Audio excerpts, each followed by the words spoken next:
ওম নমঃ নাৰায়ণ। মই পোনপ্ৰথমে সেইসকল পৰিয়াললৈ মই সমবেদনা জ্ঞাপন কৰিছোঁ সনাতন হিন্দু আৰ্মীৰ তৰফৰ পৰা।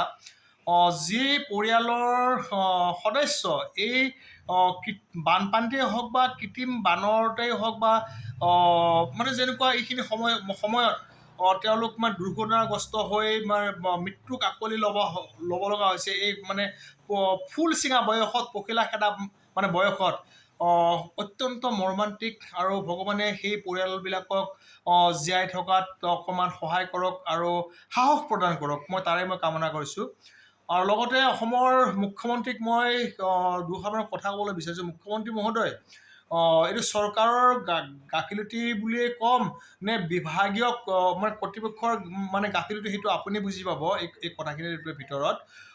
বহু ঠাইত আমি দেখিছোঁ নলা নৰ্দমা এনেকুৱা হৈ আছে যিবিলাক মানে পদপথ আছে, পদপথৰ কিছুমান ঠাইত যিবিলাক স্লেববিলাক আছে ভাঙি আছে, আৰু সেই পদপথৰ ওপৰত যেতিয়া পানী হৈ থকা অৱস্থাত মানুহ খোজকাঢ়ি যাব, সেই মানে সেই ফাঁকটোৰে সোমাই গৈ কোন ঠাইত সেই নিজৰ শৰীৰ ওলাব আৰু তাক মানে বিচাৰি নাপাব, সেইটো আপুনি অলপ অনুমান কৰক। আমি বৰ্তমান সময়ত মানুহৰ মৃত্যু হয়তো চিৰসত্য, মৃত্যু চিৰসত্য, এইটো মানে কোনো কেতিয়াও তাক মানে অস্বীকাৰ কৰিব নোৱাৰে। আৰু যিসকল মানুহ এতিয়া বৰ্তমান জীয়াই আছে কাপোৰ কানি পিন্ধি, তেওঁলোকৰ যেতিয়া মানসিকতা, মন যেতিয়া মানে হেৰি হৈ গৈছে, যেতিয়া মানসিকতা মানে ধ্বংস হৈ গৈছে, তেওঁলোক মৃত ব্যক্তিতকৈ অধম হৈ আছে। তেওঁলোক মানে ভূততকৈ অধম বুলিও ক'লেও হয়তো ভুল নহ'ব। কাৰণ কিয়, তেওঁলোকৰ মানসিকতা খৰালিৰ সময়ত যেতিয়া নলা নৰ্দমা ঠিক কৰিব লাগে তেওঁলোকে নকৰে, মানে যেতিয়া খৰালিৰ সময়ত মানে মথাউৰি মানে দিব লাগে তেওঁলোকে মথাউৰিবিলাক মানে নবনায়, বাৰিষাৰ সময়ত তেওঁলোকে মথাউৰি বনায়, পানীয়ে ধুৱাই নিয়ে। কাৰ টকা যায়? ৰাইজৰ টকা যায় না, নহয় জানো? আৰু তৃতীয় কথা হৈছে, বহু ঠাইত আমি দেখিবলৈ পাইছোঁ এই বানপানীৰ সময়ত বহু জীৱ জন্তুক, আপোনাৰ মানে ভাগিন বুলিয়ে কৈছোঁ, মই আপোনাক মই দাদা বুলিয়ে মই কওঁ, মই হিমন্ত দা বুলিয়ে মই কৈছিলোঁ যেতিয়া আপুনি কংগ্ৰেছ দলত আছিলে। আপোনাক মই বহুবাৰ লগ পাইছোঁ বা বহু আমি সময় মানে হেৰিও কৰিছিলোঁ। কিন্তু কথাটো হৈছে, আপোনাক যেতিয়া বহুতে মামা বুলি মাতে, মই আপোনাক মামা বুলি মই ক'বলৈ যোৱা নাই বা নকওঁ, মই দাদা বুলি আপোনাক সম্বোধন কৰিছোঁ, হিমন্ত দা। আপোনাৰ এই ভাগিনসকল হ'ব, যিহেতু আপুনি অসম ৰাজ্যৰ এজন মুখ্যমন্ত্ৰী, আৰু আপোনাক যিহেতু সকলোৱে মামা বুলি মাতে, এই ভাগিনসকলে পানীত ককবকাই থকা জীৱকো হত্যা কৰিবলৈ এৰা নাই।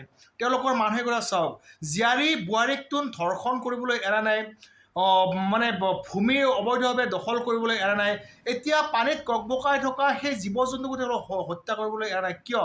আপোনালোকৰ চৰকাৰ প্ৰশাসন নামৰ যিটো বস্তু, এটা মানে বিভাগ আছে, যিটো ফৰেষ্ট মানে ডিপাৰ্টমেণ্ট আছে, তাত বহু ল'ৰা ছোৱালী মানে বেটেলিয়নত লৈছে, হাতিয়াৰ দিছে, তেওঁলোকক গুলীয়াই হত্যা কৰিবলৈ এতিয়ালৈকে কিয় দিয়া নাই মই বুজি পোৱা নাই।